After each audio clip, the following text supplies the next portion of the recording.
was in Abia. There were also those who went to other parts of the state. That's with regards to the new Naira notes and the deadline. And then talking about, again, the new Naira notes, I went to buy something yesterday, and some people are still dispensing old Naira notes, as a, your change. Well, in Lagos and here in Abuja, but no one is rejecting the outgoing, shall we say, Naira notes. Yeah, and I don't know what the challenge is for those who are claiming that, excuse me, that they can't either deposit their old Naira notes or have access to new Naira notes.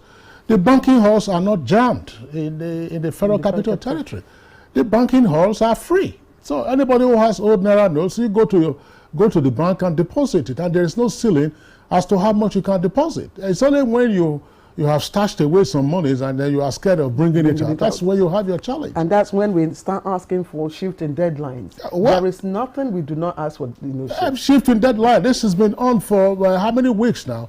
People are still accepting the old Naira notes, but it's just that anybody, you just recognize that you continue to reduce the quantum of the old Naira notes that you have. And by the weekend, the banks are also open to receive these old Naira notes. And Monday, Tuesday, you get away with them. If you decide to keep them, then they become part of your memento. Somebody, I saw a video of, people warning people going for church services on Sunday not to, use old Naira notes as offerings, because it will not be accepted in the churches. Why will it not be accepted? Sunday still gives you another 48 hours. I mean, once the offerings and offertories have been collected, by Monday, the church should go to the bank and deposit it in their account. Precisely. It's as simple as that. All right. You still have Monday, you still have Tuesday.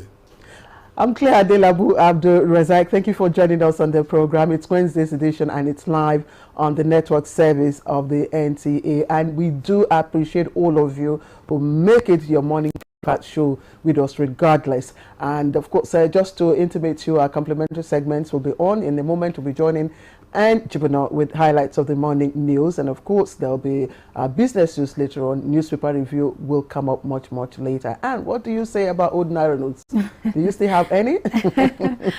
Well, I still do, and we still have some time, so let's just hope that we're able to get all the new notes. Good morning, Claire. And Kingsley. If you don't have all the Naira notes, I'm sure you have your ATM card, so go cashless. I don't think it's a problem, maybe.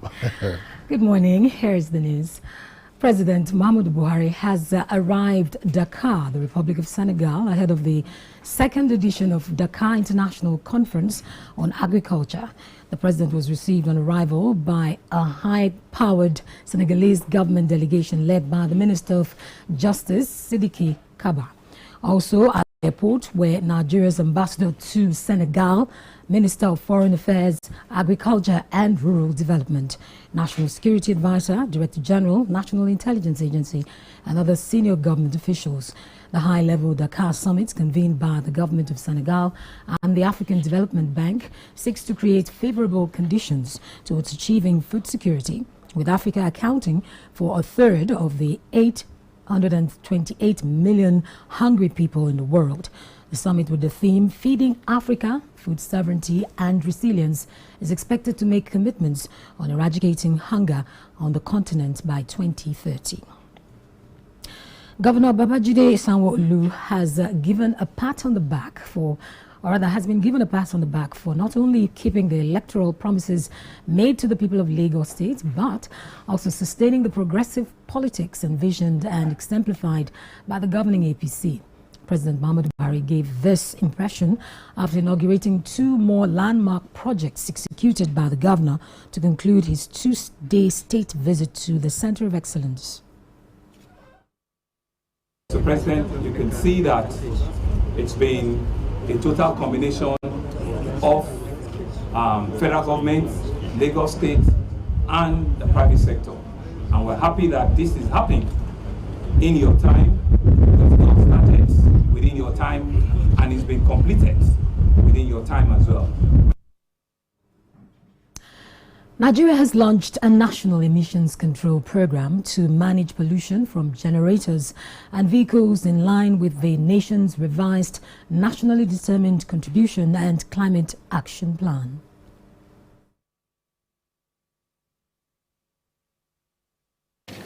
Considering the magnitude of air pollution on the environment and human health, Nigeria cannot do it alone.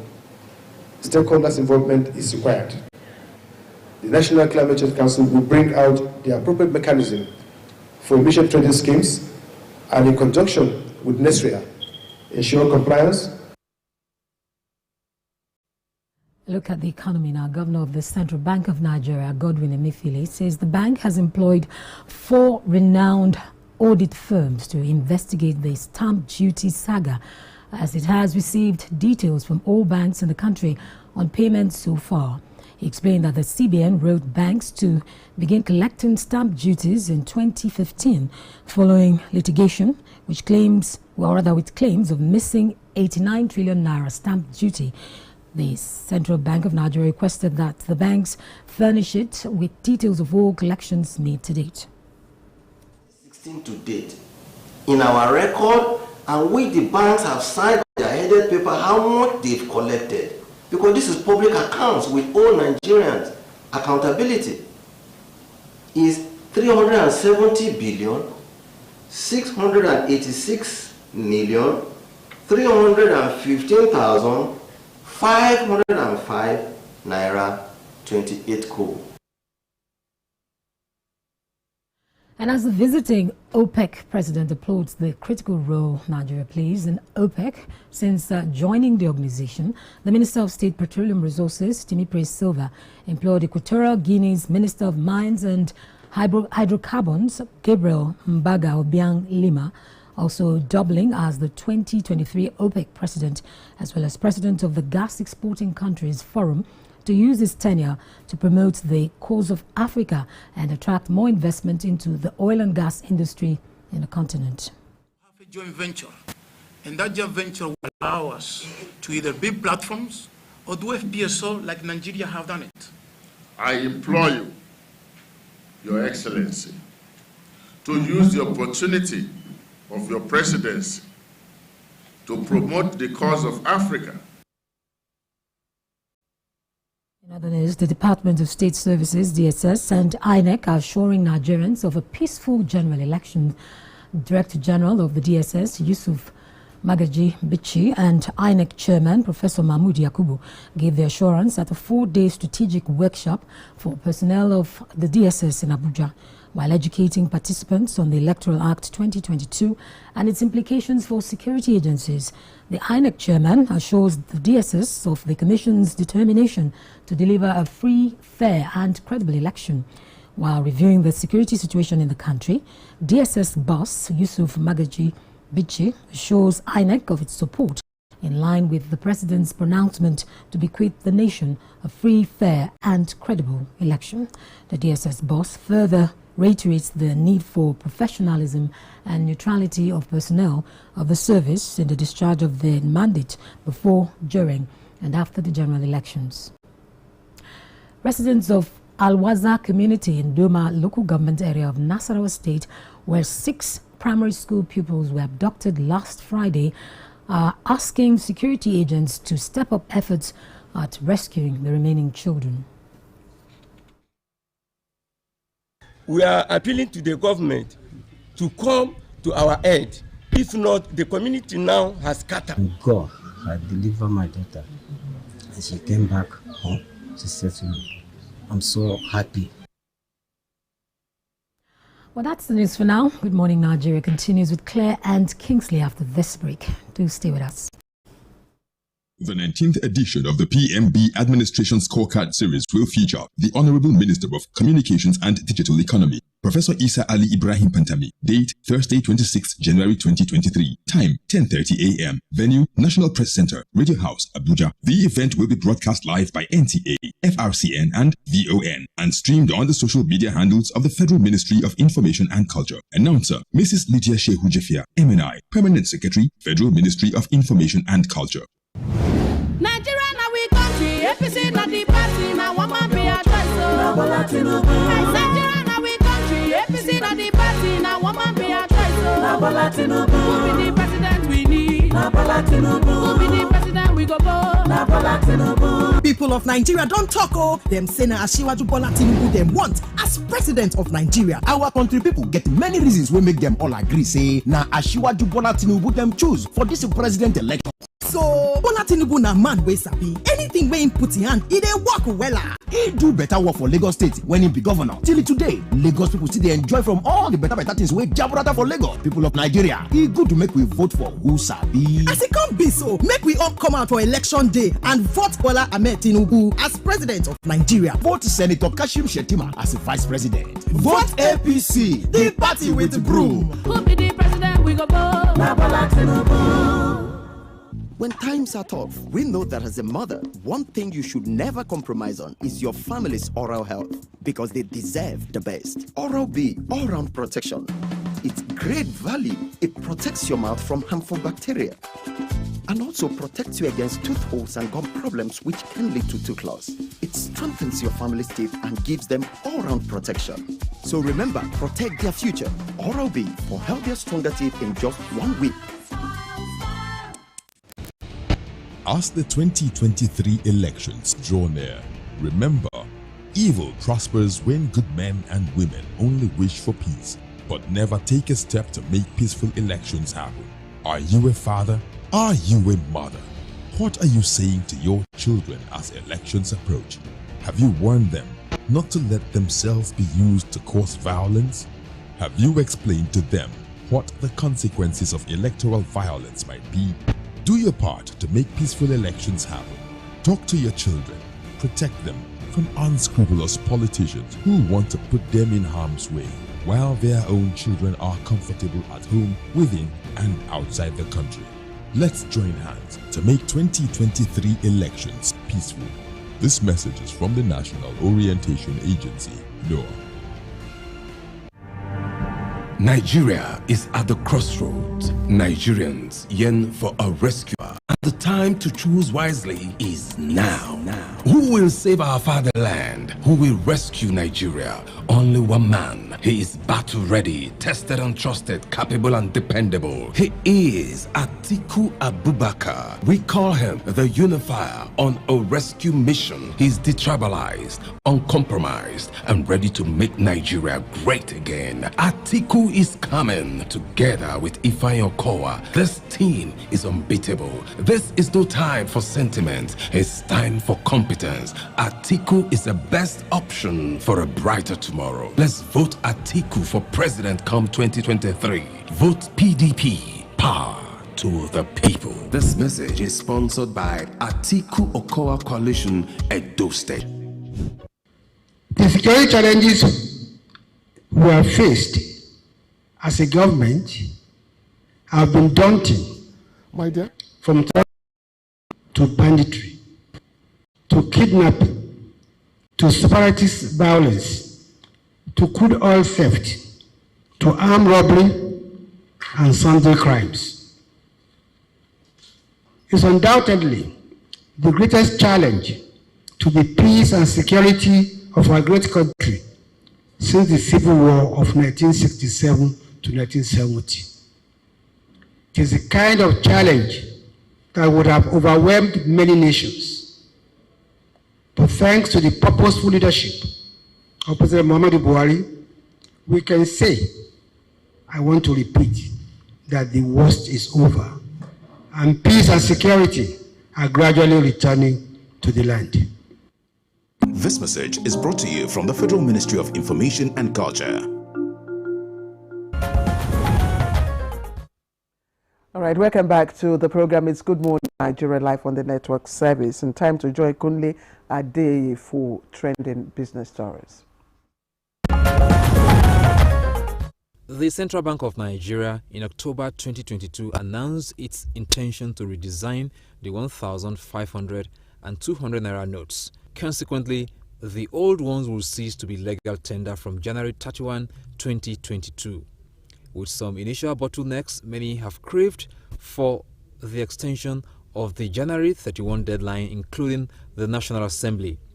At its Monetary Policy Committee meeting on Tuesday, January 24, the Apex Bank did not yield to pressure, insisting the deadline remains sacrosanct. A development economist, Dr. Emeka Okengu, said the practicability lies in the CBN's sensitization of the populace. Well, trying to push people to be able to return as much money as they can into the banking system, that will be my conclusion.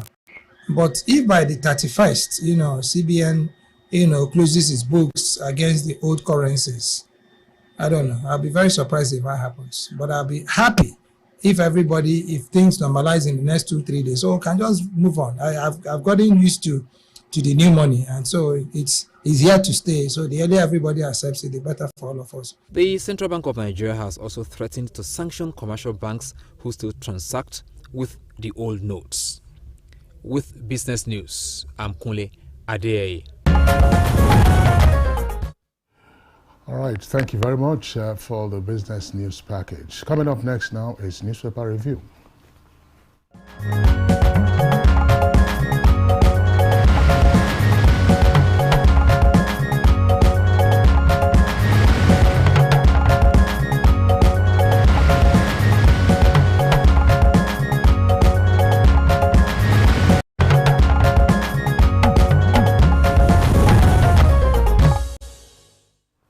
Okay, let's welcome Chuks the boy. Chukwudiokudigwaja.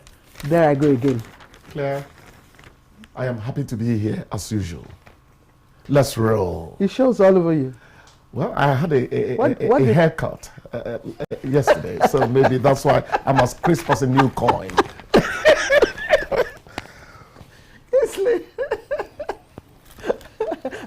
Let's go. I should start. All right, let's begin. Let's begin with leadership. And leadership, I'm sorry. Leadership has its lead story as new Naira notes. NAS fumes as CBN insists on January 31 deadline. The details of that are on page 4.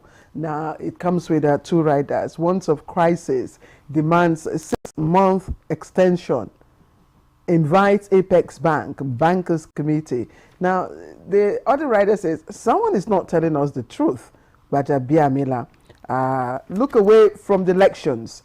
Well, these are some of the stories. Of course, you see the picture story. That's Mr. President and the #1 citizen of Lagos, Governor Babajide Sanwo-Olu, presenting a gift to President Muhammadu Buhari during a state banquet in Lagos. And of course, that is the Eyo masquerade.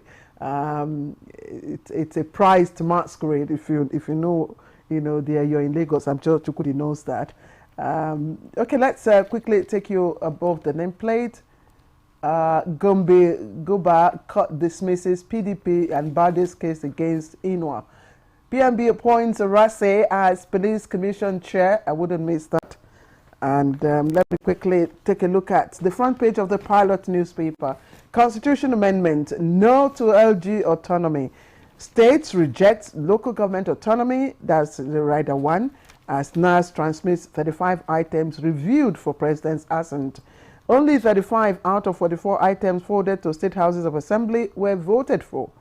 Only 35 out of 44 items to State Houses of Assembly were voted for. Now, financial autonomy of state legislatures and state judiciary scaled through.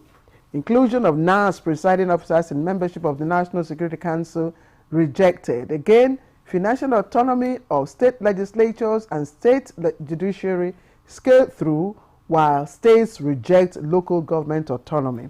Buhari sets up 14-member committee over fuel scarcity, also trending on the front page of the Pilot.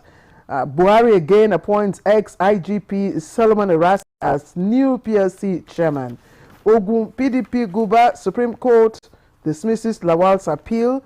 APC blames renewed killings in Benue on livestock volunteer guard. NIMET predicts early rainfall in 2023. Buhari inaugurates Lagos Blue Red Line, takes train ride. And CBN raises lending rate to 17.5% to contain inflation.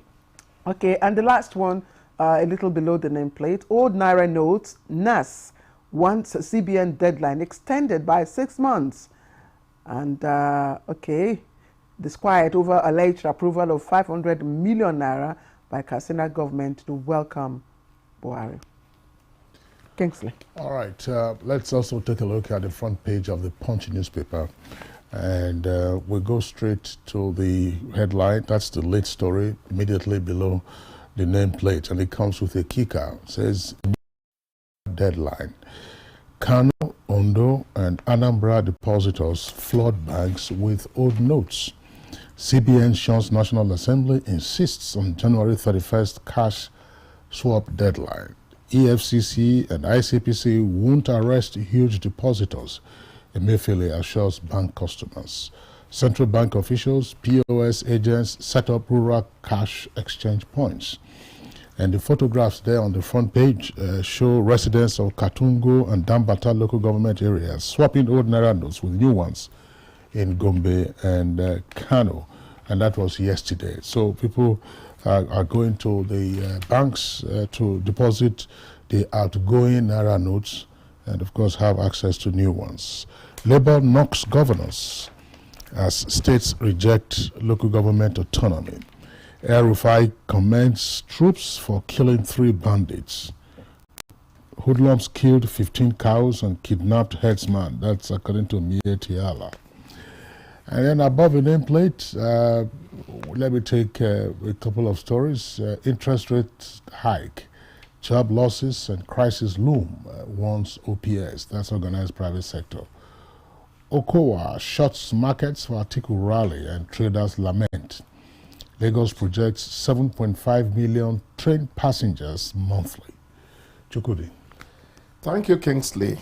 It's money, economics. Incidentally, I dread economics, so I'm going to try to be as superficial as I can be so I don't get into trouble. Kano, Ondo, Anambra depositors flood banks with old notes. We are happy that people are responding, but just as I warned the other time, this last minute stampede would seem to be becoming inevitable. And now the CBN is shunning National Assembly in terms of the request for the extension beyond the January 31. That's for the cash swap, matter. EFCC, ICPC won't arrest huge depositors. Emefiele assures bank customers. Kingsley, I'm sorry I'm repeating your riders, but they are important, to what I want to talk about. Emefiele is assuring them, even if you bring whatever trillion, whatever billions, we're not going to arrest you. Just get it out. It would seem you had a point. I'm talking to Kingsley now. When you said yesterday that the insistence is definitely for a purpose. Some people actually might be keeping drums and drums of the old Naira notes, maybe even in sewages. Heavens help those of us who are going to touch those notes and take our fingers to our lips later, Now, the good thing is that I hear that central bank officials, POS agents, are setting up rural cash exchange points. You see, there is something I don't particularly like about society. Attention is always on the metropolis. Attention is always focused on the elite gathering. So this aspect of it really gladdens my heart. The real life in Nigeria is in the rural areas. As scanty the population may be, that's where our mothers and fathers mainly are. So I'm very happy that POS agents and banks are setting up, cash swap points, particularly in the areas where banks are some 25 kilometers away. That's a good thing. They're having a heart over the matter. The second one I have here is on the second reading of a bill seeking to criminalize abuse of the Fiscal Responsibility Act 2007 concerning borrowing and public debt. Now, what the amendment they are seeking to the act seeks to do is to bring sanctions on any public official who borrows, let me use in my own word, maybe recklessly, okay? That's not exactly what they used. But at the end of the day, that's what it might, add up to. It is all to make provisions for sanctions within the Act for non-compliance with its provisions. You can borrow for capital expenditure. You can borrow for human development. But care must be taken that this is tied to reasonable interest repayment, and it should be on concessional terms. I think, I'm not an economist, I repeat again, but we're beginning to hear that the kind of money we are borrowing is becoming alarming in some quarters and all that. And let me say this, there is this tendency when we talk about borrowing, everyone focuses attention only on the federal government. That's not so. That shouldn't be so. The other tiers of government are also needed to take show some caution in the manner and mode they borrow. It is all for the good of the country or the citizens at the end of the day, so we don't mortgage the future too much. Lady and gentlemen, what do you say? Well, Chukwudi, thanks. I would rather invite our attention to two other stories that we have read. Very important stories. The first one, let me dispense with that. There are issues around the management of the police force in Nigeria. I read it from the leadership newspaper. President Muhammadu Buhari has nominated the former Inspector General of Police, Dr. Solomon Arase, as the new chair of the Police Service Commission. Dr. Arase was the 18th Inspector General of Police and he retired upon attaining the age of 60 in 2016. So, of course, his nomination is subject to confirmation by the Senate. He was IG for just about a year after Buhari became president, and Buhari did say at the time that he wished he had had him for a much longer period. So he retired when his time was up. That's at the age of 60. Now there is a statement that has also been issued by the spokesperson of the Police Service Commission, that there have been some reports or some comments about a number of senior police officers who are due to retire before the elections, and that there were, if you may, comments to the effect that, oh, because elections are around the corner, their tenure should be extended until after the elections. And the PSC is saying that if you are due to retire on the 24th of February, you proceed on your retirement. That all the rules, the Police Act, the Constitution, public service rules, etc., so forth, stipulate the timelines for disengagement, either 35 years in service or 60 years, because again the Police Service Commission says there are competent officers to continue from where you will leave off. And I think that it's becoming something. Somebody's tenure is due to end, and it's almost becoming like a chieftaincy title or a hereditary title that you must hold on to it, like some sit-tight dictators that we used to have around the African continent, where you still have them around other places. Look, if you get into service and you knew that 35 years, if you have good conduct and you don't get, your appointment is not terminated or you're not dismissed, you will live on that day. If you are 60 years, God extends your life to 60, while you are in that service, you move on to other things. There must be antecedents for those officers to have the boldness to even make the request personally. That must be antecedent, and that is what we need to stop. This is a very important point Kingsley is raising about the attitude of people during their tenure. Do you know that there are some people who actually simply shun delegation of duties during their tenure to make sure that they practically die in that position? And when they do leave, some dislocation happens because they have deliberately enthroned attitude that creates a lacuna. So as much as I support the ideal you're preaching, we have to be sure that when actually those people leave, they're not going to truncate something because of what they had put in place when they had their tenure. You and I know it's a systems thing. Yes. And hopefully the new leadership of the Police Service Commission, would begin to do the right thing according to what the Constitution says. If we were, you know, compliant with the provisions of the Constitution, now we won't get to this level. Enforcement. You know, so this is the system that has given rise to this lacuna that we are talking about. So we must do something to that system. No, Claire, I'm sorry, it's not this. When you say system, what exactly are you referring to? The rules are clear. Who enforces the rule? Yeah, that's not. No, you're talking about actors. That is the role of actors. The rules are clear. The Police Service Commission Act is clear. The Police Act is clear. The Constitution is clear. Public service rules are also clear. So it's not the system. So it is how you operationalize the system. Somebody would then say, you know, elections are around the corner. Election is like war. I have to be in situ to be able to ensure. If you, I mean, the system is properly regulated. That's Actors fine. are thwarting the intentions of the system. God forbid. God forbid. God forbid. And I know that. I mean, this is not the kind of example that would like to cite in our part of the world. Let us assume there's an act of God that, you know, some top echelons just get weeded out by circumstance. Just you can extrapolate from what I'm saying. Are you saying the job will not go on? It will go on. Life goes on. You know, Kingston, when I said it's the system, and I meant the fact that you cannot separate the people from the system. You still need the people to operate the system.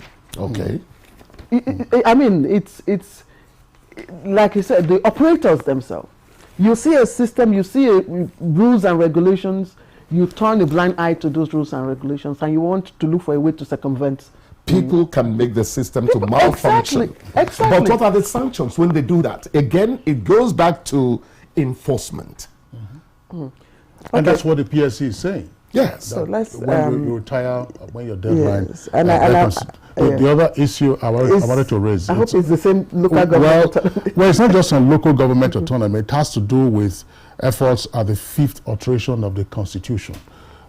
This is a package of bills that were passed by the National Assembly, that's to say the Senate and the House of Representatives, and then transmitted to the 6 state houses of assembly. 44 of those bills, and we had a number of conversations around the efforts to amend the Constitution.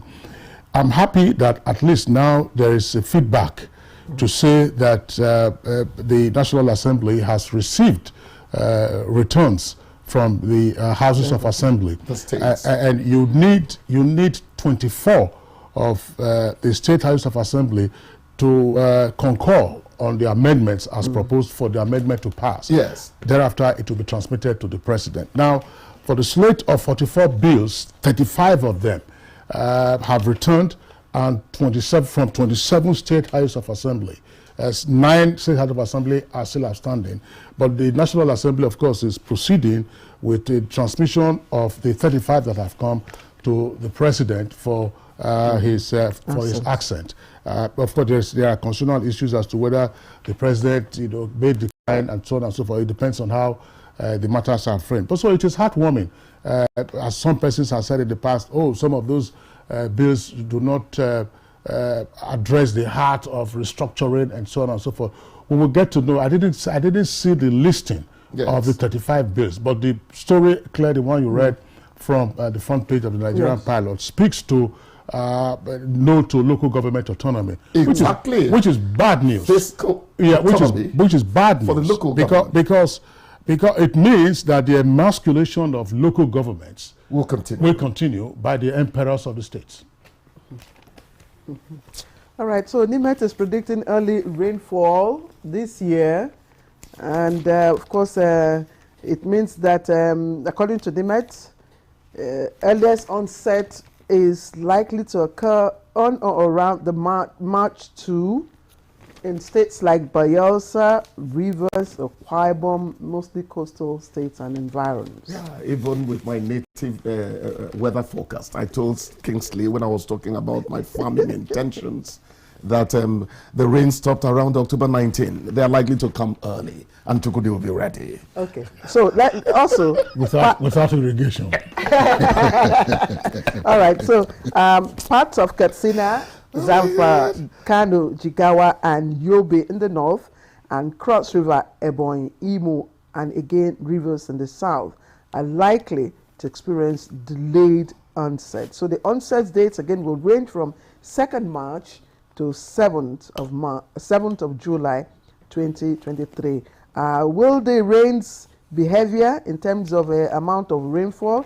Expected range is from 420 millimeters in the far northernmost parts to 3,253 millimeters in the coastal areas. Wow. Fine. Claire, I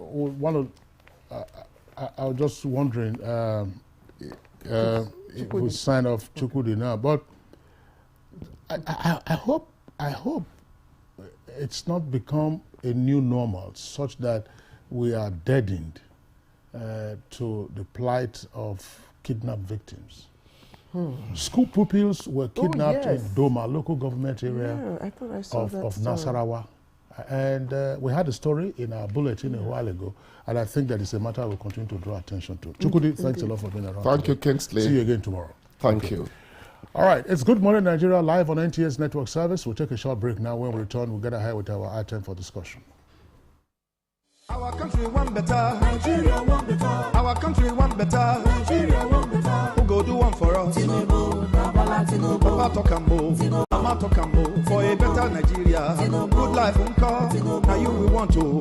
Now you we need oh. Yes, so people of Nigeria, they jolly for the better we want shele for we country. So as they ready to vote Asiwaju Bola Tinubu as the next president of Nigeria, our people don't look the matter well. Say na only Bola Tinubu don't do what everybody fit see. Now him get the experience where he go fit use take make our country better, make life sweet for we and our picking them. Bola Tinubu don't gather better plan to chase down war for we youth, better school, the security of lives and property, unity and peace for all we country people of Nigeria. But these and many other better things when in don't vocalize, it good make we all vote Asiwaju Bola Tinubu for president of Nigeria. Vote Kashim Shettima as vice president. Vote APC, the party where show broom. Now you need critical military objectives of total defeats of the terrorists in the northeast is already been achieved. Synchronized group and air operations have continued to inflict huge casualties on the terrorists, and they have been forcing many of them, including their commanders and emirs, to surrender in droves with members of their families. Whilst areas where terrorists hitherto had some freedom of actions are being cleared and socio-economic life is gradually returning to the most parts of the northeast. As while internal displaced persons are now returning to their ancestral homes to start life all over in dignity under a safe and more secure environment. This message is brought to you from the Federal Ministry of Information and Culture.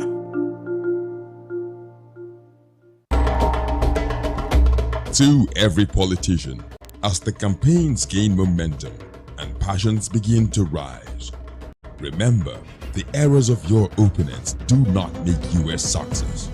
Do not run down your opponent and inflame passions to violence between and among your supporters. What counts is what you plan to do for the electorate and how you intend to relieve the sufferings and bring succor.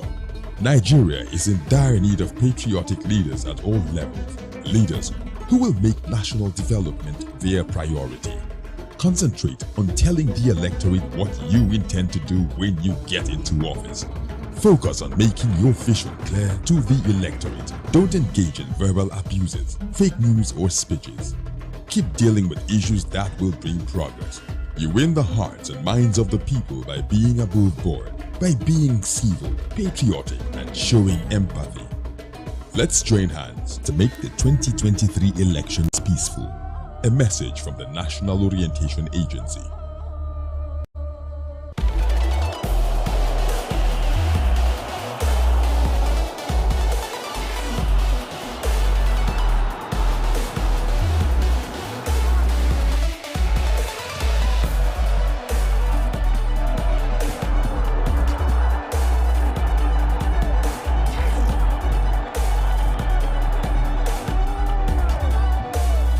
Sportybet sponsors coverage of the Italian Serie A. Okay, welcome back. It's Good Morning Nigeria as always on the network service. Now, it's just a few days to the deadline for old Naira notes to cease being legal tender. And will the Apex Bank be able to address the alleged scarcity of new Naira notes? There's also been call by the National Assembly for a 6-month extension of the deadline. Now, this is the prompt for our conversation on this matter. Of course, we will also be talking about the new CBN monetary policy rates.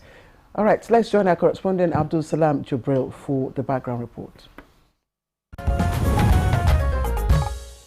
These days, banking halls and banks' automated teller machine, that is ATMs, have become popular destination spots for many Nigerians.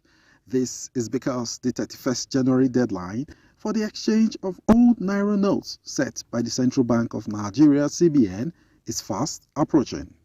Recall that the CBN on October 26, 2022, had announced its plan to redesign 3 banknotes. There have, however, been concerns from many Nigerians over the slow spread of the new notes that includes scarcity of the notes at banks and complaints that banks ought to have stopped loading old notes in their ATM since it will not be accepted as legal tender by the end of the month. The National Assembly and the 36 state governors have also waded in, urging the bank to extend the date to enable more Nigerians get the new notes. At the CBN's Monetary Policy Committee MPC meeting yesterday, however, the CBN Governor, Godwin Emefiele, stated that the January 31st, 2023 deadline stands. At the MPC meeting also, the CBN raised the monetary policy rate MPR, which measures interest rate, to 17.5%.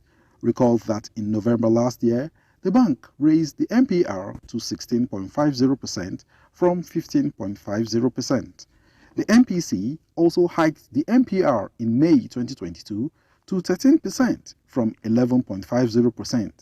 Another hike was announced in July 2022 from 13 to 14%, and a further hike in September to 15.5%. In 2022, the MPC so far raised the MPR by 500 basis points. What does this mean to ordinary Nigerians and the economy? With just a few days away to the deadline, will the Apex Bank be able to address the alleged scarcity of new Naira notes? Guest on Good Morning Nigeria will be speaking to these and more shortly. Many thanks, Abdul Salam Jibril, for the background. Now, joining us to discuss issues around the new Naira notes and the MPC resolutions, we have our regular guests, 3 of them, and then, of course, we'll be joined later on by another guest. Here in the studios, Professor Uche Waleke of the Finance and Capital Markets at Nasarawa State University, is also President of the Association of Capital Market Academics. Professor Waleke, we're glad to have you this morning. Thank you so much, Kinsley. Good morning, Nigeria. Also here in the studios is Dr. Tokwe Fashua, is founder and CEO Global Analytics Consulting. Dr. Fashua, we're glad to have you in the studios. Thank you very much. Good morning. Thank you. Right, we'll be joined via Zoom from Hyderabad in South India, Shuaibu Idris. And Shuaibu Idris is Managing Director, CEO, Timeline Consult. Mr. Idris, good morning. Thank you for joining us all the way from India. Good morning, Claire, and good morning, Kinsley. Once again, good morning, fellow discussers. All right, we're told another guest will be joining us much later. That's Dr. Folabi Uluwukiri. When he does join us, we'll introduce him appropriately. Kinsley. All right, gentlemen, again, we're glad to have you. When the CBN announced the policy on the new Naira notes, I recall you were all our guests here in Abuja, our headquarters studios, discussing aspects around the new Naira notes. Now we have just 6 days to the expiration of the deadline, which is January the 31st. There are comments from some quarters that, no, this is not feasible. Extend it. The National Assembly, relying on the matters of urgent public interest, National Assembly, that's to say the House and the Senate, have also weighed in, requesting the central bank to extend the deadline by 6 months up to July the 31st. And of course, we are having reports this morning from the front page of the Punch newspaper showing that people in a number of states are rushing to deposit or exchange the outgoing Naira notes. But, gentlemen, is there any need for the hula baloo around the deadline that is looming now? Or we just say that the deadline comes, and if you are still stuck with the old Naira notes, then it becomes your memento? Tokwe, let's begin with you. Well, thank you very much. Well, I think my position remains. I was here when they launched. We came here to discuss it. I don't see any reason for the hula baloo, as you put it, because the currency management function is a routine function. As I may have repeated, as I will repeat again, as I may have said earlier on, it's 17 years since the last, the last change was made on the currency, major change. That was the introduction of the 1,000 Naira notes in fact, perhaps 18 years now, in 2005.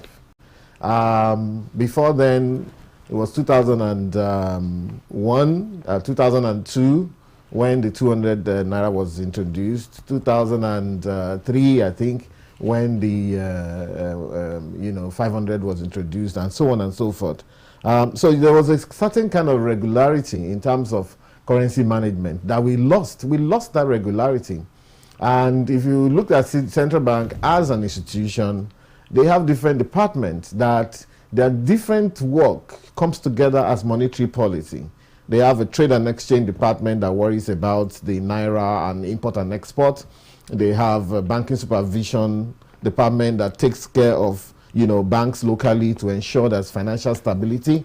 They have other departments that look at microfinance and so on. And they have this currency management department, which is supposed to look at the currency and look for the fitness of the currency. And not only that, we also look at are we moving in tandem with the rest of the world in terms of policy, in terms of sophistication, and so on and so forth. And this is, I think, a combination of the work of that department. There's no big deal about it, except someone is telling me that we are stuck.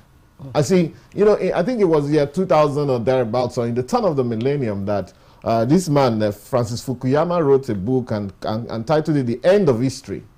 And the idea was just because the Soviet Union had fallen and the Berlin Wall had collapsed, and they made a big statement about the fact that now we would have a unipolar world, and, capitalism was it for everybody, socialism was dead, and therefore you had to toe one line. But they were not looking at China coming from the cold with its idea of social capitalism, or in fact state-led capitalism, was a different phenomenon. Nobody should say that because we are used to something, therefore we will not change. Because we are used to this current currency does not mean that we will not change the currency from time to time. This one that they have put will also change in time.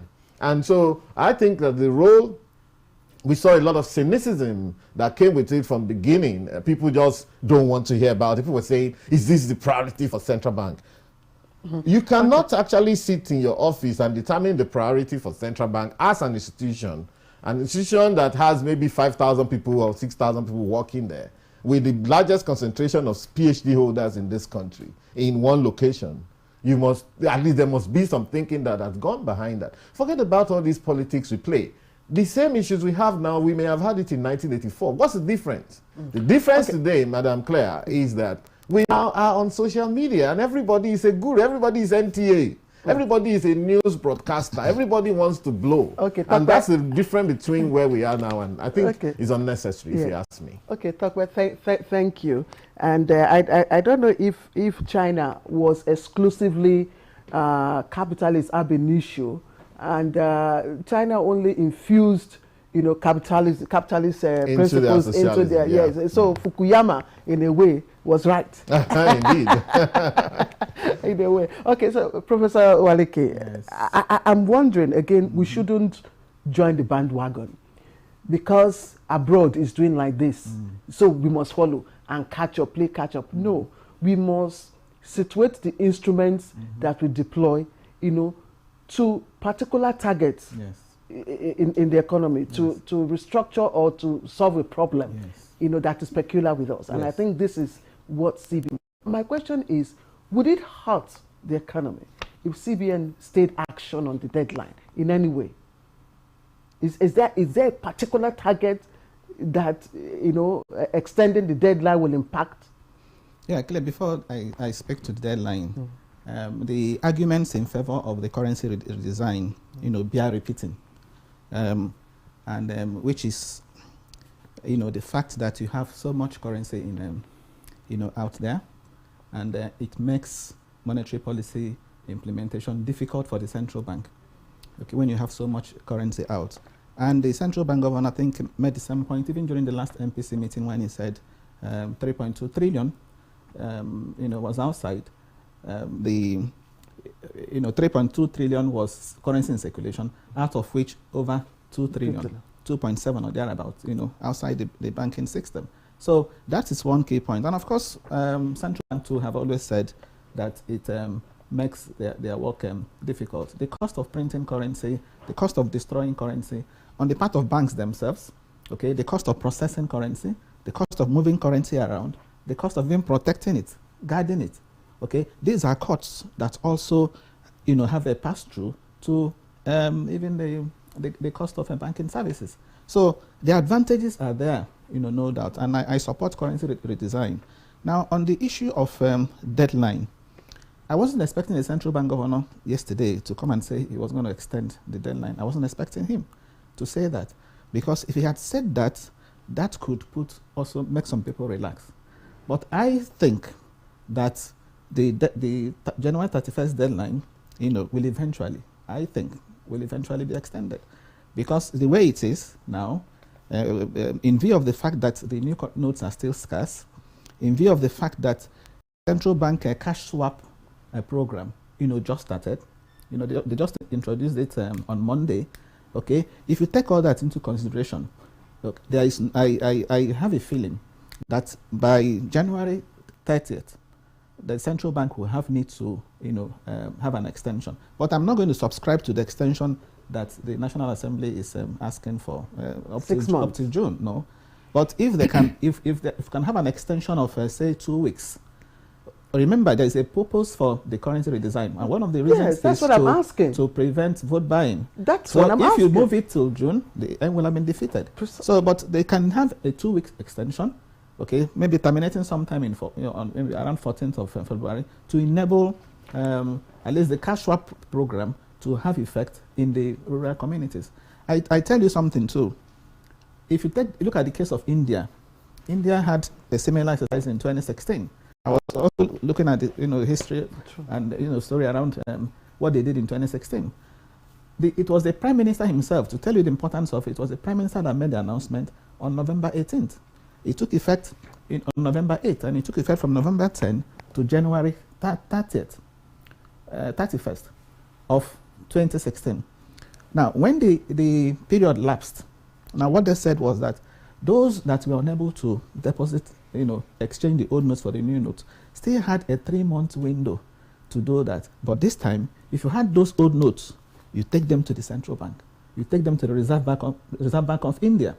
So this kind of arrangement too we can have. So if anybody is stuck with it by January 30th or 31st, the person should be allowed to go and deposit them at any of the branches of the central bank, provided they are also required to provide a declaration on what they are depositing. So I'm saying that deposit at whose cost? The central bank branches. Yes, is it at the depositor's cost?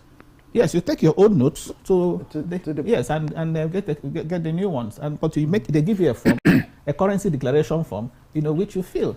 So that's what happened. And presumably, if you are prescribing that for our situation, yes, it means that persons who still have a large haul of those old outgoing currency notes will be sleeping between now and January 31st. No, I'm saying if yes, no, I say will. They're not that should be. They will be sleeping between now and then. So I'm saying in the event that you have such, because as I've just said, you have money, don't know where it is. People are excavating the money from their people are excavating money from their sitting room. Yes, no, but this is the prescription. Today is 25th. Am I right? Yes, and it will just a few days. Not a few days, 6 days. Yes, 6 days. Yes. And I'm saying the cash swap program, has just been introduced. Cash swap is only just a supplementary means for the exchange. Yes, I'm saying it will require time to, to gain traction, particularly in the rural areas, rural communities. So the rural people will now be the ones to go to the branch of the central bank. No, the same agents. No, I'm not. And the same agents will be the ones to go to the central bank.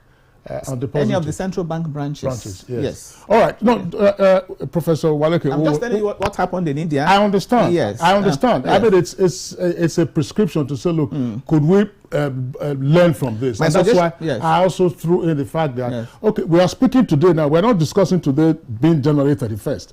We're saying that today is January 25th.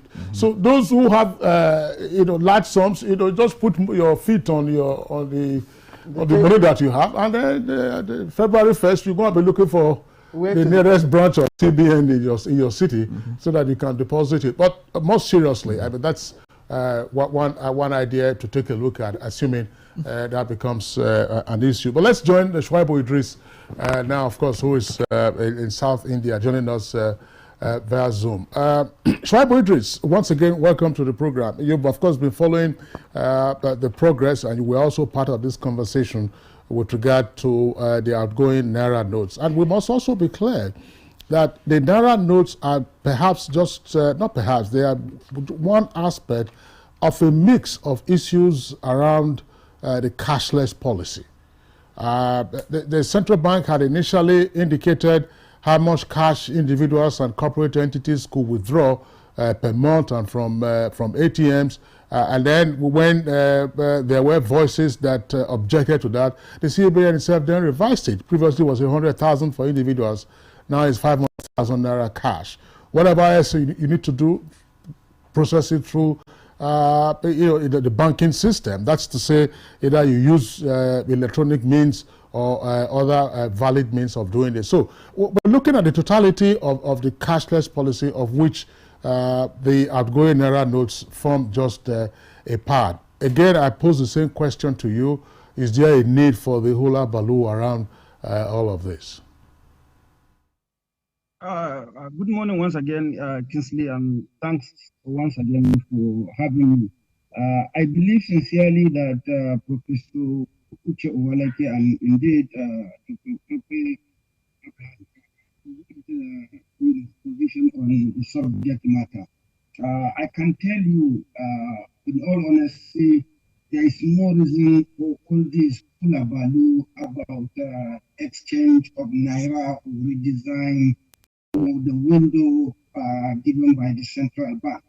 I believe we should all give it to the Central Bank of Nigeria that they would have had a thorough interrogation of the process of this Naira redesign before they came out with the policy, and indeed given the 45 days or thereabout window to exchange. I'm sure the Central Bank of Nigeria officials would not have just woken up one day and said, okay, guys, go and exchange this Naira in 45 days or within 45 days.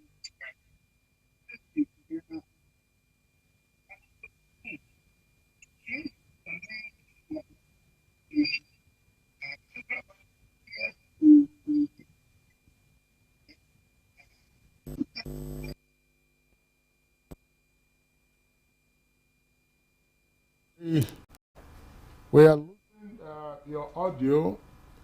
We can see you, but we are losing your audio. Maybe it's a bandwidth challenge.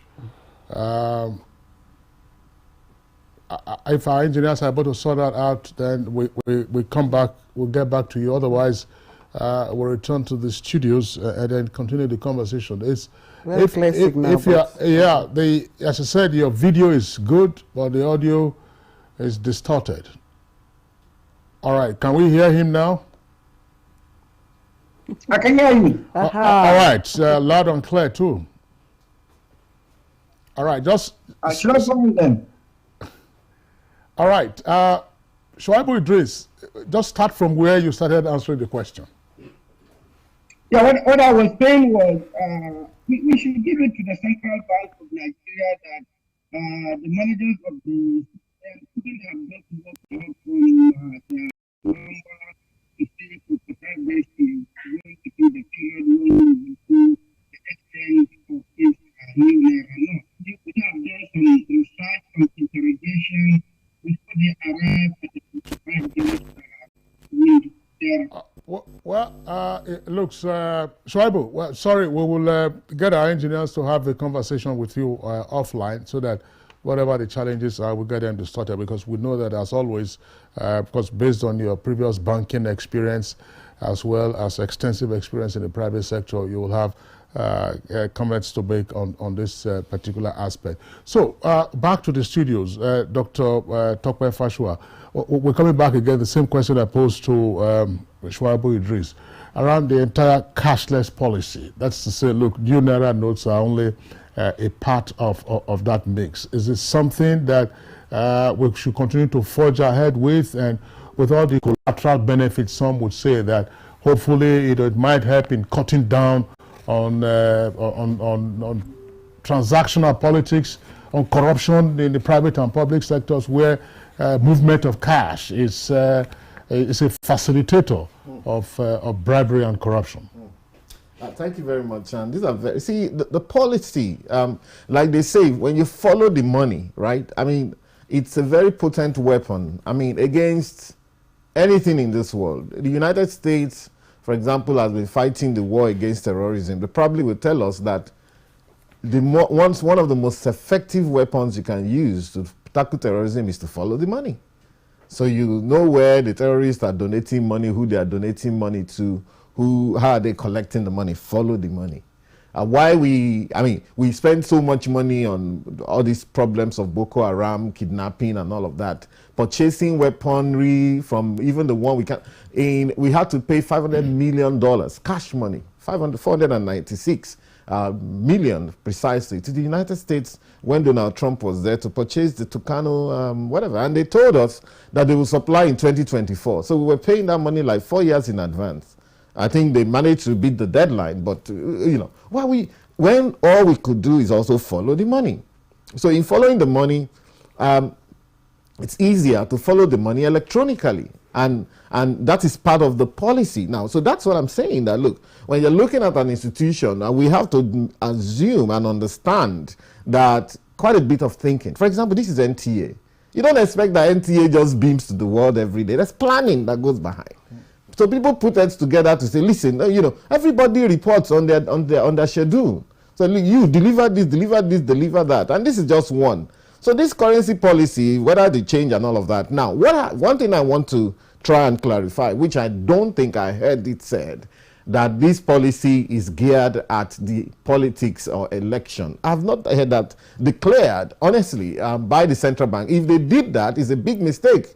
So you don't get mixed up in politics. No, they haven't said so that.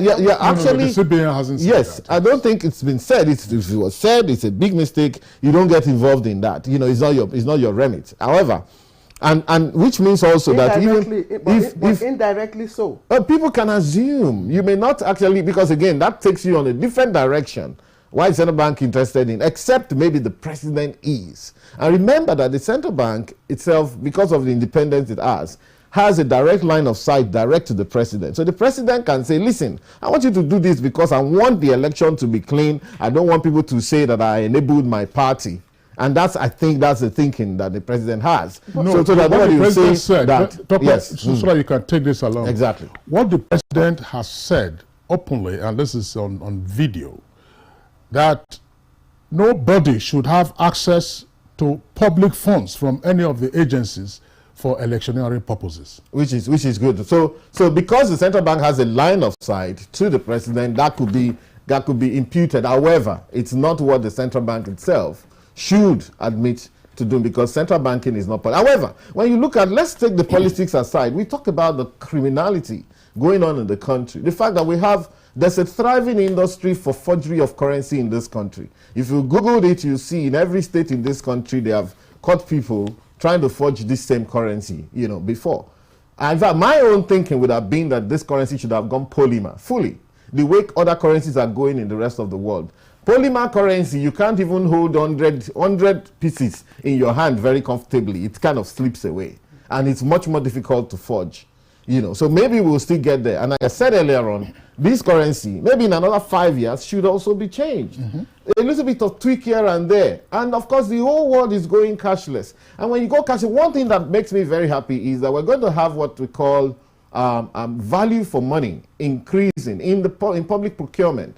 Because now we're saying that, okay, less cash movement. Even they say no withdrawal of cash from public sector accounts, which is another good one, And therefore, and of course, it's going to be a lot more difficult for people to haul huge amounts of money to go and pay bribery. Or the next thing that the central bank, of course, will have to do is to also take this reform to the foreign exchange market. I've given advice, I write on all of these things. When you take it to the foreign exchange market, so by the time you cannot carry a lot of cash to the malam standing by the roadside to give you dollar to go and deliver bribery in one. Look, we are all in this country together. Whatever little sacrifice we have to make this country better and great, let us make it. And, we can always define it to ourselves and let everybody know where we're going. This is a policy that is a follow the money policy that links to several aspects, whether we're talking about crime, criminality, terrorism, kidnapping, bribery and corruption, very low value for money in public procurement. It all helps. All right, for me, personally, Madam Claire, I've had no problems whatsoever. Because I'm not going around carrying cash and distributing on the road. Many of these politicians, sorry, madam, sorry. Many of these politicians, I heard what the National Assembly was saying yesterday. You want to postpone by 6 months. They probably want to truncate it. So listen, for how long will we continue with this idea of people lying that it is because of rural area they are carrying cash up and down? When you give somebody 500 million cash, at the end of the day, only 5 million will get to those same poor people. We want the money to get to them directly by way of infrastructure. Thank you. Thank you very much. And talking about the objectives or what the policy seeks to address, the issues of criminality, I don't think Nigerians, I don't think those issues are in contest. I don't think anybody is, we've gone past the fact that, okay, what is this supposed to do? What is this supposed to do? I think you hit the nail on the head. The issue, the context now is whether or not, CBN should extend, and, what are the processes of retrieving the old Naira notes. But first, before I come back to you, Professor Waleke, Dr. Folabi Oluokere just joined us via Zoom from Lagos, and is Managing Director and Chief Economist of Analyst Data Services and Resources Limited. We'd like to welcome you to the program, Dr. Oluokere. Good morning, everyone. All right, please just nice to be here. All right, just to put you on hold and return to you presently, Professor Waleke. I'm just wondering. Earlier on, you gave us the amount of money CBN said was, outside the yes, 3.2, 2 trillion. 7 trillion. Now, out of that, 2 was outside. Now, within the time frame so far, has CBN been able to mop up the 2-point-something trillion that it said was outside? If that is the case, the 6-month extension deadline that CBN is asking would not be, tenable. But how much has CBN itself been able to mop up within this framework? How much is left out? I think if CBN uses those yardsticks, it will now determine whether or not to extend. Is the 6 months? You said 6 months was not. You're not in support of 6 months yourself. Yes. Do you think that the process so far of collection, is it seamless? Is it such that everybody? Yes, Claire, if you listen to the CBN governor during the MPC meeting, I think he made it clear. He said out of the 2.7 million, CBN... Trillion, 2.7 trillion. CBN has been able to rake in over 1 trillion. 1.5, yes. 1.7, not up to, yes, he said not up to not up to 2 trillion, if I heard him right, not up to 2 trillion. So that means you still have substantial, quantity of money, circulating, outside. And he said he hoped that within this short period of time, that the bulk of it, would come in. That was why that was why I made that point. Remember, I made a point. I said that I am for just an extension by a few days, maximum of 2 weeks, okay, such that it still happens before the election time. Yes, we may not directly tie politics into it, but I think one of the motives also behind it is to stem or to curtail, to vote during this presidential election. So it has to happen before. So if you extend by 2 weeks, I don't think it's going to cause any, hot the economy. And as I also said earlier, I wasn't expecting the governor to make that pronouncement yesterday, because that will also make some people go to sleep. Okay, CBN, as a responsible institution, of course, it reacts or responds to events as they unfold. We saw what happened on December 5th. Clear, on December 5th, the CBN announced a cash withdrawal limit of 20,000 naira per day. Okay, but of course, with time, it became obvious that that cap was too low. Okay, and then based on evidence, why do I say based on evidence? It was much later that the central bank, deputy governor, when she appeared at the National Assembly, was saying that 94% of transactions that go through, withdrawals that go through the personal accounts, were less than 500,000. So I guess it was on the basis of that evidence that they now had to, they had to revise the cap from 100,000 per week to 500,000, per week. So that action was evidence-based. Now, and I'm saying right now they have said under the cash swap program, the maximum you can exchange is 10,000. And I'm also saying the cash swap program, from what I read, took effect from Monday. And these agents are supposed to sensitize the people in the rural communities, make them aware about the various channels, through which they can make payments. I'm saying 5 days or 6 days is not sufficient to be able to see all that through. And that's also why 6 months is ridiculous. Yes, no, 6 months is out of it. So if on January 31st... some people in some rural areas, in some rural communities, in some states of the Federation, are fully aware that 200, 500, and 1,000 naira banknotes will be phased out, and they have therefore stopped accepting the outgoing notes in transactions, which isn't right because they remain legal tender. Even in Abuja, okay, even the cash swap program says Lagos and Abuja excluded, but even in Abuja, approach any POS up to yesterday, any POS, and say you want to withdraw money, you won't get you will hardly get the new naira notes. Yes, so yesterday was 1 week to the deadline. Yes, and we are saying now, see, Professor Uche Waleke, yes. I understand the argument you are making, but also the reality that we are faced with. Because Claire raised the question. The CBN says, I think they've gotten about 1.5, 1.7 trillion naira. The cutoff date for that figure. We still have much outside. The cutoff date for that figure, I'm not quite sure what the cutoff date, and how many much more returns that they have received from the banks to say since we forwarded our papers, we have received 1 billion, 2 billion, another trillion, and so on and so forth. So that would be useful. Earlier we introduced Dr. Afolabi Olowokere via Zoom, joining us in Lagos. Dr. Olowokere, let's have your take on this issue, particularly the entire policy framework of cashless policy and the outgoing naira notes. Okay. Good morning, everyone. Once again, I'm sure I'm audible. Okay. So I think I've listened carefully to Professor Waleke, and for most of what he said, I think I quite agree. The central bank is a very responsible government agency, and I think he knows what he's doing. And it's also, for most of what he will do, they will also have to be evidence-based. And, when it comes to the issue of evidence, you also gather them with time. It's not always that you gather them once and then you say, based on this is what I'm going to do, and that is final. In most of the cases, evidence is also dynamic.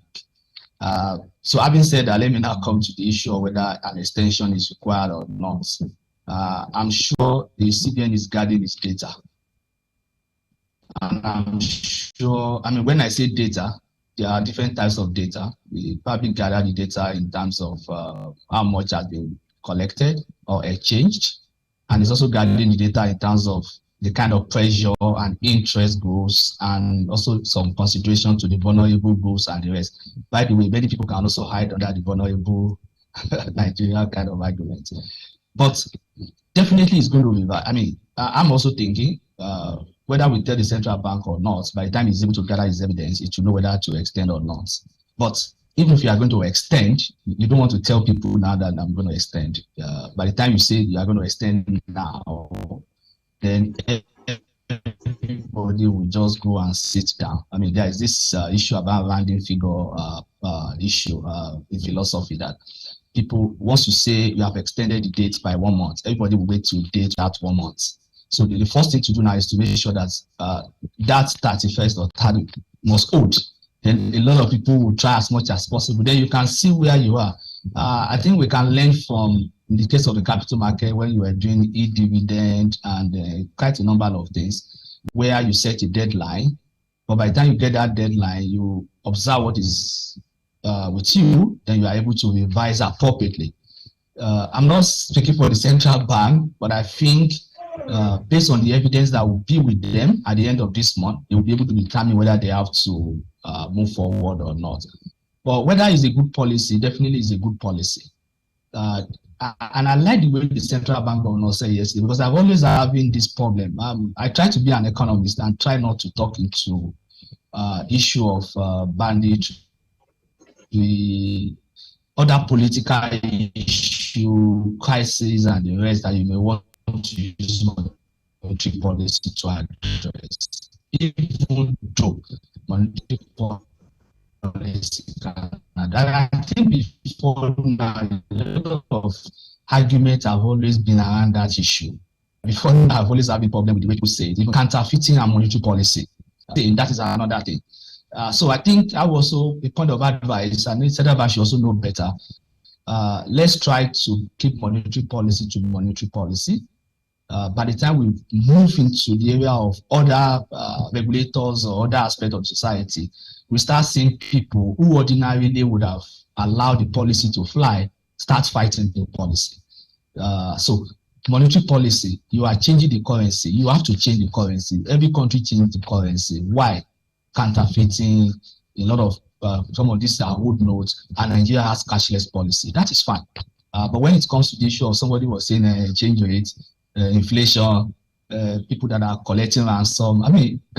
People that are collecting ransom can also start collecting the new notes. It's even more pressure on the people that are going to be paying the ransom. So if we keep monetary policy to monetary policy, and as much as possible remove the political aspect, then maybe there can be more success in this kind of thing. So it's a good policy, but definitely the central bank has to reevaluate based on the evidence that it has with itself. Thank you. Dr. Afolabi Lowokere, thank you.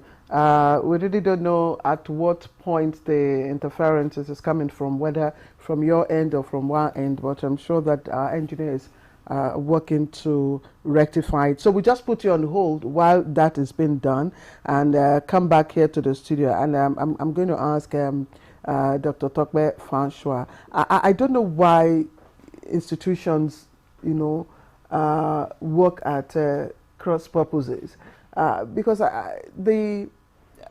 I'm wondering if the National Assembly does not understand the direction, that the CBN is going to, because monetary policies are not just hullabaloo, wishful thinking, or somebody just wakes up in the morning and decides to, you understand, they are technical economic tools that are targeted to address a particular economic issue. You know, so is it that the central bank does not understand that?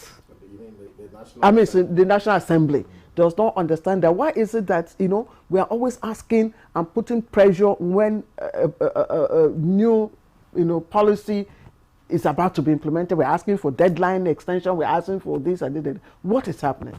Thank you very much. Ordinarily, it's perhaps not only a National Assembly phenomenon, but becoming a general Nigerian phenomenon. Ask yourself, what has the government ever tried to do in recent times that Nigerians will not say, no, don't do it, don't touch it, it's going to collapse everything. You know, so I think, again, like I said, it's part of the social media phenomenon. But those who should know. I'll come to them. I'll come to the National Assembly. You know, it's a social media phenomenon. Everybody wants to get here. It's good. I mean, the catharsis you get from being able to voice out and ventilate is great.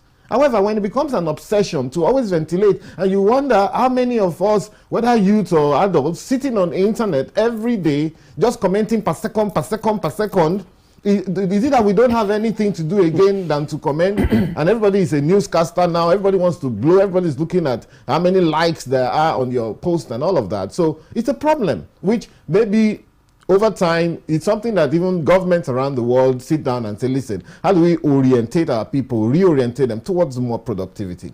As it pertains to the National Assembly in this instance, the point is that they are all politicians in the National Assembly, and they are actually looking at, how this is going to affect politics. Like I said before, beyond central bank, they should talk to the president on that. The president wants a legacy that would say that, look, he's an anti-corruption person. He did not help his party. Nobody will blame him and say if his party comes back in, they will say it's because he allowed them to. He wants to be able to show that, look, I put everything on the way of everybody. And you can see. And that's their politics. Let them do it. So, but anybody in the National Assembly who has not been close to their people, right? Okay, I have my own political preferences too, and I'm very confident that my political preference would work and will win because the person I support has for decades been investing in his politics. But if you are those kind of people that go every once in 4 years, then it's good for you if they kick you out. Okay, if they kick you out because you can no longer bribe. US is hanging around the whole place these days. You have super agents, you have all sorts of things. You have PSB, MTN is a bank. Airtel is a bank, Glow is a bank, everybody is a bank now. So are you saying under 2 weeks, and now I want to say this to one thing very quickly. What's going on is this. The printing of currency is coming up. I worked in banking operations for more than a decade anyway, so I'm a banker still. So the printing of currency is coming up. The withdrawal of the other currency of the old currencies is coming down. It gets to an inflection point, and before you know it, you begin to see more of the new currencies now. Little patience on the part of our people is all that's required. Nothing else. Right. And let's listen to number one. Number two, sir, and finally, that we've been seeing some pictures. They say, oh, look at it. This currency, they printed this one, the thing is cutting out on this other side or something. Listen. And then we found out, that, I told them, I said, listen, they're printing millions of this paper. Millions. So even when you talk about Six Sigma policy, where you look at minimal, negligible, errors, you can perhaps permit 6 out of 1 billion. Okay? So, and what has happened, we now found out that even in dollar, in 1 second, that even the dollar, they are defective. In pound, they are defective. In fact, what they do in the UK is they auction that defective currency for a lot of money. All right. And we use our own defective to mess our own country up on social media and say all sorts of things about this country. All right. It's not right. Tokwe, thank you very much for the point that you have raised. I saw that on the social media circulating, and persons asked me the questions, and I said, well, one, assuming that is the case, in printing you can have such errors, and that's why there are also wastes. If you've been in printing for many years, and the banknotes are printed just like money, it's not that the specifications are not exactly the same. You have printing errors. If you are rolling out a newspaper for instance, say 32-page newspaper or a 64-page newspaper, and your print run is supposed to be, say, let's say 200,000. The first roll that you get, some of them are waste because you are trying to get the right mix, the right color combination. Those wastes are kept aside. So if you keep the waste aside, and some persons in some newspaper houses, what they used to do is those waste is part of what they will gather together and then to go and try and go and sell. As newspapers, so they are waste because the papers the colors are not sharp, the print is not sharp, and so on and so forth. So if I get such a waste and I take a photograph of it, then you say, look, the old Naira note, sorry, the new Naira notes are useless. And I think the point that Tokwe made about saying, look, we must stop running our country down to say because the Naira is part of our national symbol. You're watching Good Morning Nigeria live on NTA's network service. We'll take a short break now. When we return, we'll continue with the conversation.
Sportybet sponsors coverage of the German Bundesliga.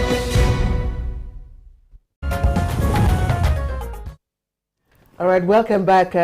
If you've just joined in, you're watching Good Morning Nigeria live on the network service. I'm told that Shuaibu Idris is back with us via Zoom, all the way from South India. I hope that your audio is as clear as your, what we see. Your visual. Shuaibu Idris, are you with us?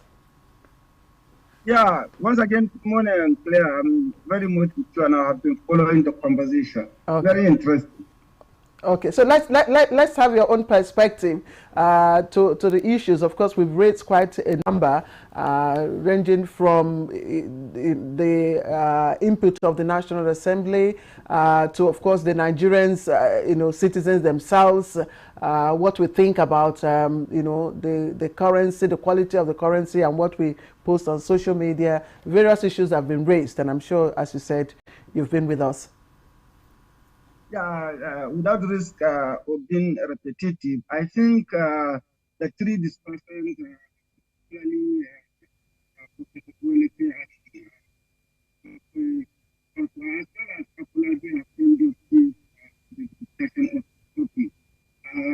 let's be fair at least to the guys in Central Bank. When they set out to have this Naira redesign, I'm sure they would have done a lot of research, a lot of investigation, and if they have collected data, which is coming out with the idea is short for them to achieve the current. All right, we do apologize once again. We're having some good challenges with our audio. I do hope we're able to rectify that and return to Shuaibu Idris. Councillor, you have a question for... Well, yeah, it's a pity. Shuaibu Idris, of course, will understand whenever he's back in the country, we can always get him at the time we are discussing financial, economic, or business matters. He joins us usually from Lagos or from Kano or Kaduna. Today has been a rather poor day for his audio. Back to the studios. Professor Uche Waleke, now let's move on a bit away from cashless and the outgoing Naira notes and the new Naira notes. One of the resolutions yesterday by the Monetary Policy Committee meeting is to raise the NPR to 17.5%. We always talk about the knock-on effect on the cost of borrowing at a time. Yes, we know that it manages to tame inflation, as some experts would argue. But if the corridor we're looking at now is around 17.5, what is it going to cost you to borrow money from this? Let me not say this usurious system that we already run. Yeah. Well, Kingsley, I would. For me, it came as a surprise. I was actually expecting the MPC to hold the rates, but even if we are going to have an increase, I wasn't expecting any increase more than 50%, 50 basis points. That's talking about 16.5 to 17%. So 100 basis points, for me, is aggressiveness. Moved. A bit to crash inflation. Yes, too far. But again, we should also understand why the central bank is, doing that. Number one, inflation rate is still high at over 20%. The central bank, even on a month-on-month basis, between November and December, we saw an increase in inflation rate. So, and the primary function of the mandate of the central bank is to maintain price stability. So the central bank is more or less, saying, let me defend my territory. And the tool available to the central bank, happens to be the MPR. The central bank is also worried that there's pressure on the exchange rate. And by also raising the MPR, the central bank thinks that pressure, can come down.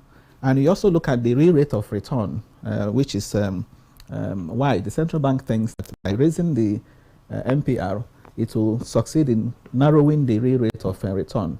Okay, that has a way of also stemming, capital outflows, from Nigeria. So there are a lot of arguments for it. But if you also, on the other side, on the flip side, okay, Kinsel has just mentioned the cost of borrowing. One thing that you expect to happen now is that the banks will reprice their loans. Okay, once the banks reprice their loans, it even jeopardizes the asset quality of banks. Okay, today the central bank tells us non-performing loans, has dropped to from 4.9 to 4.2%, which is below the 5% threshold. It tells us that liquidity ratio in the banking system is 44%, above the threshold of 30%. It also tells us the capital adequacy ratio is 13.8%, which is above 10%. So bank prudential ratios are fine. But I'm saying as you increase the MPR, you run the risk of jeopardizing the prudential ratios, on the one hand. And on the other hand, I've also said the cost of borrowing, will be high. And look at the 2023 budget. 6.3 trillion has been, earmarked for debt servicing alone. The moment you keep raising MPR, the moment you also, run the risk of increasing the, the size of the cost of debt servicing, because that means you're also going to be borrowing at a higher rate. So it's not in the interest of fiscal policy. It's not in the interest of the real economy. GDP growth rate, came in at 2.25% third quarter, and that may not be unconnected with the, restrictive and contractually these measures the central bank, has taken between May and November.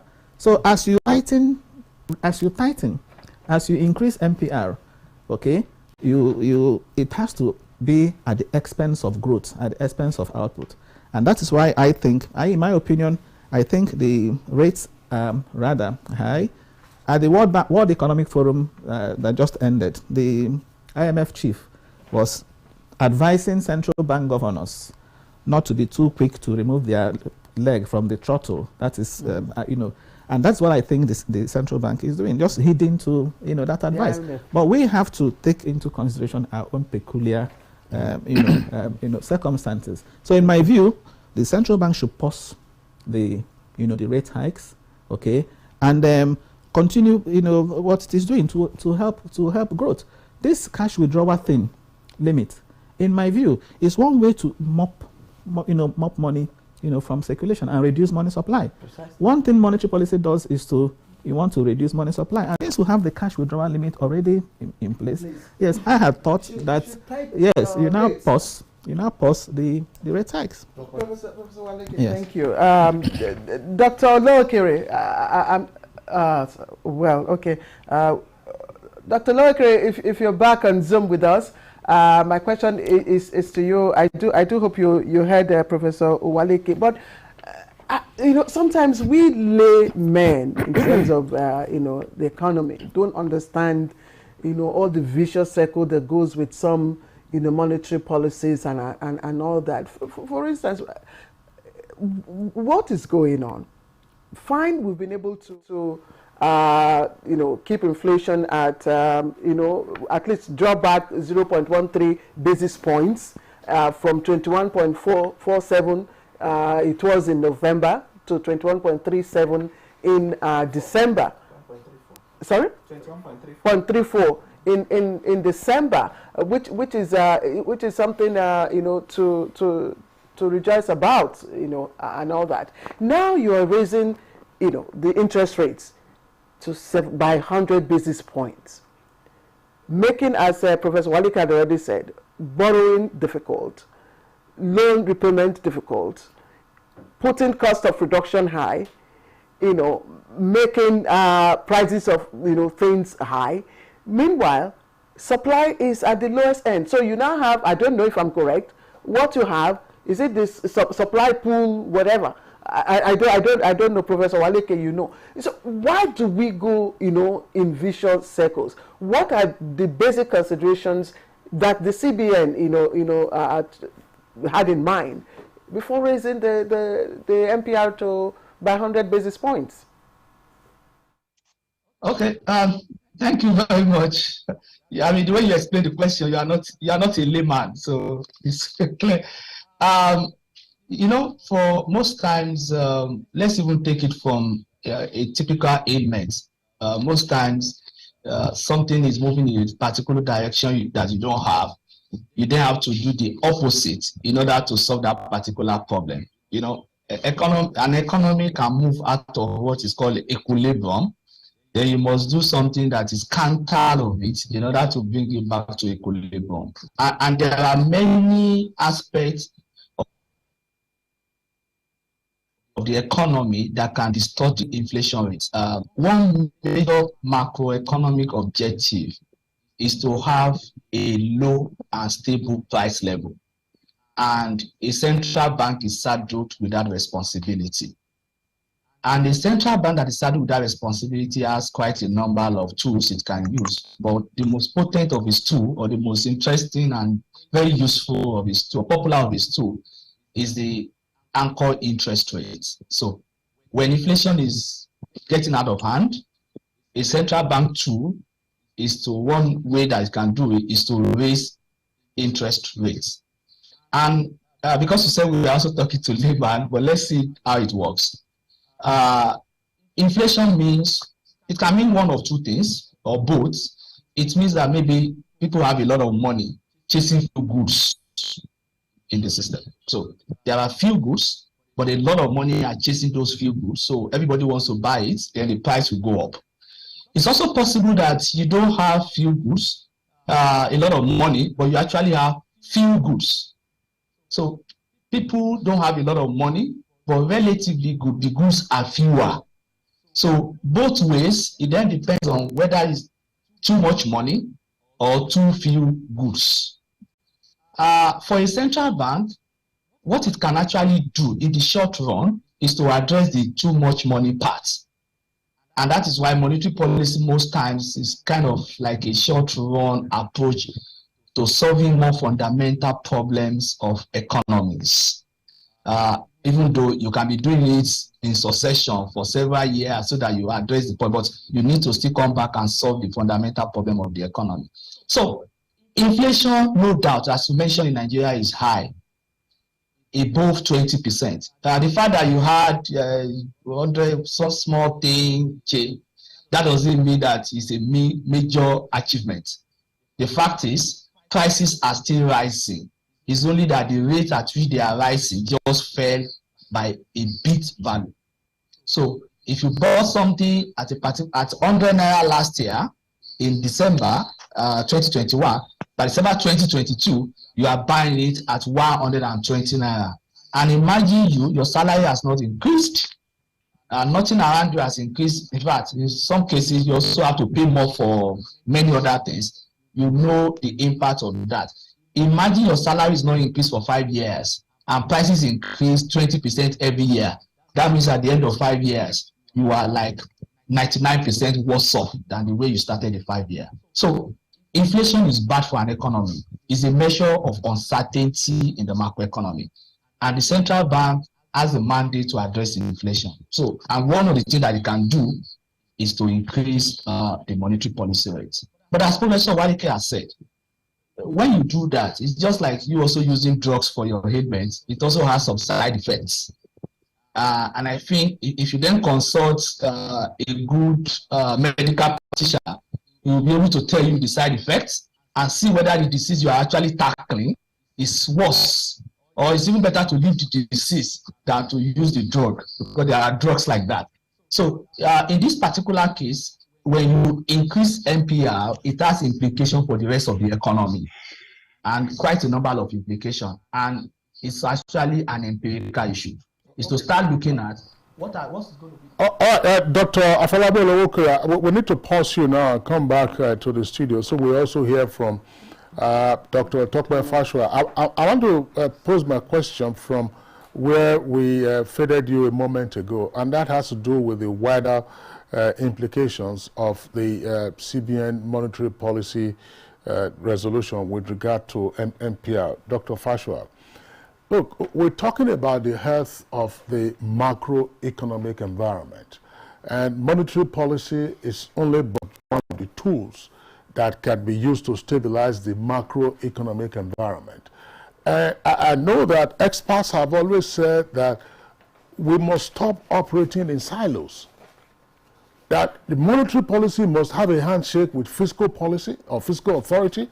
Fiscal authority must also have a handshake with trade authorities, and trade authorities must also have a handshake with the monetary policy authorities. But it would appear in this case, against the backdrop of some of the ripple effects already, cost of borrowing and so on and so forth, if we were to look at public borrowing alone, and there are already voices of concern about the cost of public borrowing and the cost of debt servicing. We're spending nothing less than 80% of our receipts to service debt. So whether you are a private borrower or a public borrower, you are impacted by all of this. As the CBN tended to take a tunnel vision rather than having a wide view of the implications of its NPR on the macroeconomic environment. That's a big one. Thank you very much. That's the stuff that PhD theses are written on. This question you just posed, sir. Thank you. Are you asking me to go and do a PhD? Perhaps you want to try. You know, I mean, this is a very, very important question that even the Fed and co, they've not been able to solve them because, again, you want to ask yourself, should monetary and fiscal policy move in tandem, or should they balance each other? Should they try to balance the excesses of each other? But before I go to talk about that fiscal challenge, is that I want to agree very much with Professor Waleke. You know, the fact that, look, I actually, when one newspaper sent me a question to predict what the MPC was going to do, I said, look, I don't do prediction, but what I expect that they will do is to hold the rate, because, in fact, it has been seen that in trying to manage inflation, when you continue to increase the rate, you can precipitate a recession by so damaging the real sector that things now begin to really slow down your own growth. But I like the fact that, as you have said, as he has also said, the bigger implication in terms of cost of borrowing and the implication on even the debt servicing that we're having is momentous. So I probably would want to appeal to the Monetary Policy Committee, given that it's not just about central bank. In fact, the result yesterday was that one member voted for 50 bips, which is 0.5% increase. 4 voted for 1.5% increase. No. One member voted for 1.5. Okay, what I read. Then maybe the majority, 7 or 8, of course, of them now voted for 1%. There are different things they are seeing, and of course they are working on data, and of course data is also very dynamic in nature. So there are different things they are seeing. On the flip side is that they are also trying to see how to, for one, reduce capital outflow, be able to also attract more funds. Maybe government has a view. In fact, if you look at 2023 budget, there's a large deficit in it, which they hope to finance by local borrowing. So you'll see that government bonds will now be trending back at 13-14%, okay, with a view to being able to pull that in. However, also the academic argument can be made whether increases in interest rates levels actually does slow down inflation according to what it says in the book. How long does it take? You can see that we've increased interest rate about 4 or 5 MPC meetings now before this inflation started to slow down. Is it slowing down on its own as a result of other factors? In economics, we never look at only one variable. Yes. There could be 6, 7, 8 variables affecting that interest rate, apart from your interest rate that you're increasing, that inflation, apart from your interest rate that you're increasing. Now, sir, regarding the fiscal policy, we have a challenge, a major one.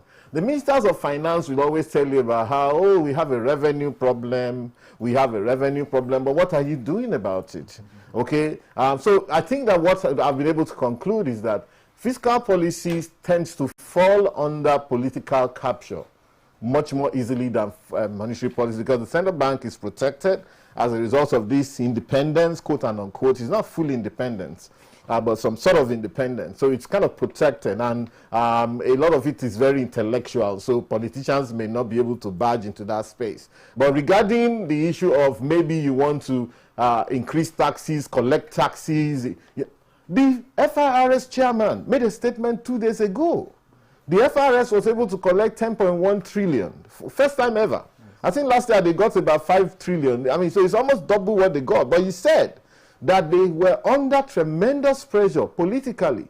There were instances where the same federal government, some parastatal will take the FIRS to court for trying to collect a certain whatever, a fee or whatever duty, whatever. They would take, and 2 parastatals are competing for the same thing. At the end of the day, nobody gets it. So I was wondering, why could the president not step in to say, listen, we're working for the same government. Well, if you as an agency, you are pursuing what FRS is, and you are taking FRS to court inside the same government, so that's the problem with political capture. I'm hoping that going forward, we continue to put these things out. Maybe the next government will do things right. But the fiscal policy is where we are falling. Monetary policy has tried, and monetary policy in Nigeria went into overdrive, such that they even barged into the fiscal space with all the intervention that central bank is doing. Dr. Fasher, thank you. Just 30 seconds. Okay, it's just to say that, as he said, there are other factors, driving inflation, not just monetary. As a matter of fact, the significant part is said to come from supply side factors and things like insecurity. Cost of energy, cost of electricity, and all these factors were even mentioned even in the monetary policy communique. All right. That the central bank released, the MPC released. Professor Uche Uwaleke, I'd like to thank you very much for keeping the time and for your perspective. Professor Uwaleke is a professor of finance and capital market, Nasarawa State University, KEFI. He's also President Association of Capital Market Academics of Nigeria. Dr. Tokpe Fashwa is founder and CEO Global Analytics Consulting Limited. Thank you very much for joining us. And we also appreciate Dr. Afolabi Oluokere, who is Managing Director and Chief Economist of Analyst Data Services and Resources Limited. Thank you very much for joining us all the way from Lagos. And of course, we do appreciate Shuaibu Idris, who couldn't stay with us to the end of the conversation. All right, let's take sports now, just before we end the program. Ola Aino returned to full training at Serie A club Torino on Tuesday after spending 3 months on the sidelines. Aino has not made an appearance for Ivan Juric's side since sustaining a hamstring injury in the 2-1 away win at Udinese in October 2022. The versatile defender scored his first goal of the season in the encounter at the Dacia Arena. The Nigerian international has made 10 league appearances for the Turin club this season. Fernando Santos. Meanwhile, former Portugal handler